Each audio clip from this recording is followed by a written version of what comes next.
I wanted to share a story with you and talk about Zillow estimates, Zestimates, or any other automated estimate that you might get from me or another realtor.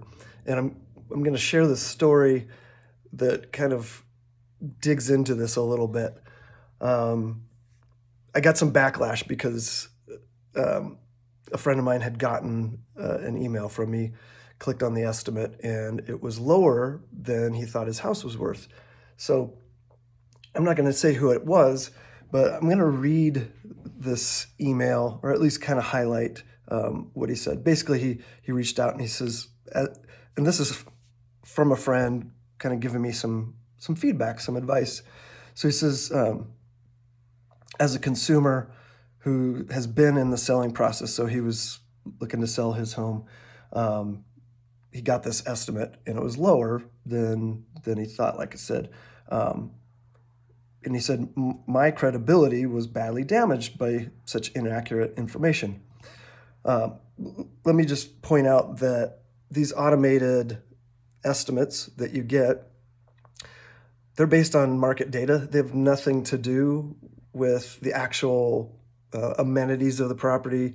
You know, maybe added a deck on the back, um, did a full upgrade to your kitchen, you know, all beautiful landscaping, or it's trashed or just outdated. That can severely affect your value. So when you get something in the mail, email, or look at that Zestimate, that's just based on data that is looking at the neighborhood around, and assuming that it's in decent condition. Um, so back to this email, he had listed the property. It was listed on the market, and then they removed it. He says they received hundreds of calls and 20 plus unsolicited marketing packages with comps and other marketing info from other realtors. Now, I'll point out what happened there. They removed it from the MLS. Guess what? Now that's public record. Other realtors understand that something didn't work out, and that's why they removed it or withdrew it. That could have been a temporary thing, like he might have been sticking with the same realtor, but all these other realtors understand that there's an opportunity to help that person trying to sell if the other realtor wasn't able to get the job done. So he got a bunch of probably phone calls and texts which are going away here soon because of some rules that were badly needed. I don't know if you guys are getting all these unsolicited texts, but anyway, they got to figure out how to shut this down a little bit. Um, anyway, so he was getting all these calls. He says, not one of those realtors took into account landscaping, additions, or anything about my house. That's because they sent him something that was, based on market data.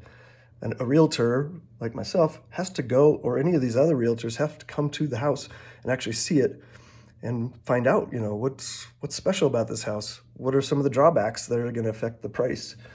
And so let's get into some of these details. So he says not one of these recommendations was below 1.45 million.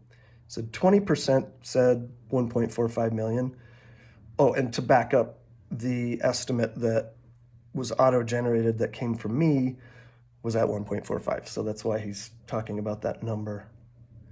And before I forget, I've got a system now that no other realtors are using, at least in this market, where you can go in and it's got sliders. So maybe in the landscaping category, if yours is terrible, you can drag it down. If it's amazing landscaping, you can drag it up. Kitchen, baths, all those kinds of things. So you can have control over figuring out where your value is.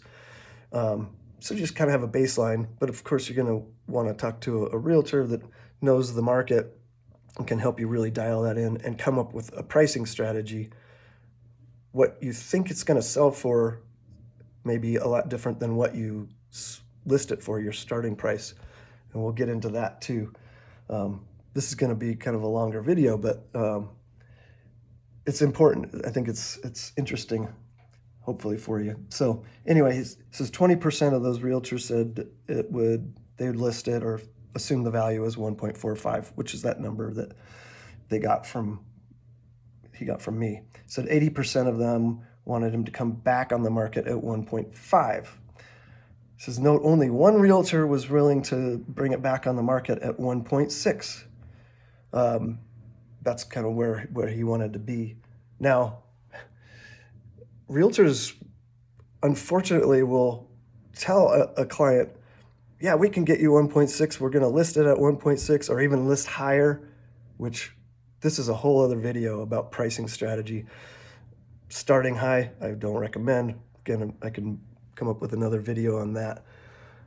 Anyway, so back to his story. So he says the nastiest vulture realtors were focused on selling at that super low price that would only benefit their pocketbook. Let me stop there. Starting low and selling low, that's not going to benefit the realtor either. We're paid on a percentage basis most of the time. So getting a client the higher price, that's our goal too. So we're totally in alignment. Starting low, that's a pricing strategy with the idea that it's going to come up to whatever the market's willing to pay. That's the short version of a video. I could talk about that. But anyway, so the next thing in this email, he says, we're under contract for 1.58 million. That's close to the 1.6 he wanted, right? That was the last time I'd heard from him about this or talked to him about it. So I went back to see how things shook out. Guess what it sold for?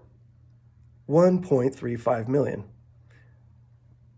That's lower than the automated estimate that he got and what other realtors were telling him it should land at. So anyway, that's a long story, but hopefully that kind of explains some of the thinking and the validity of those automated estimates. So have a realtor come look at your place, somebody that knows your local market that can help you figure out where it might land, and then again, the pricing strategy, which may be different than the number you're wanting to land at. So anyway, hope that was informative. Let me know what you think about that, or if you've had experience with selling a property and pricing strategies working or not working. Talk to you later.